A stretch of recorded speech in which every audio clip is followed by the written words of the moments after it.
সকলোলৈ অসমীয়া নৱবৰ্ষৰ শুভেচ্ছা জনালোঁ। আজি হৈছে অসমীয়া নৱবৰ্ষৰ প্ৰথমটো সোমবাৰ, গতিকে ভাবিলোঁ দেওশাল বাবা মন্দিৰৰ পৰা আহোঁ। এই মন্দিৰটো আমাৰ ঘৰৰ পৰা প্ৰায় 25-26 কিলোমিটাৰমান দূৰত অৱস্থিত।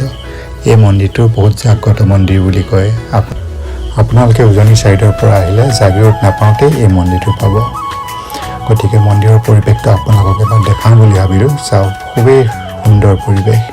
আজি যদিও সোমবাৰ, ভিৰ বেছি নাছিলে, খুব সুন্দৰভাৱে আমাৰ দৰ্শন কৰি আজৰি হৈ গৈছোঁ। মন্দিৰৰ ভিতৰৰ পৰিৱেশটো আপোনালোকক দেখাই দিছোঁ।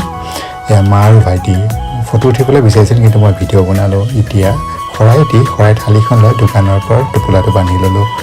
বহুত ভোক লাগিছে গম পায়নে, গতিকে ভাবিলোঁ পেট পূজা হৈ যাওক। জাগিৰোডৰ মেইন টাউনতে জৈন হোটেল এখন আছে, খুবেই সুন্দৰ খাদ্য। আপোনালোকে যেতিয়াই জাগিৰোড আহে ইয়াতে খাব পাৰিব। মই ল'লোঁ চলে ভটোৰে, আৰু মাহঁতেও ল'লে, তেওঁলোকেও খাই আছে। আৰু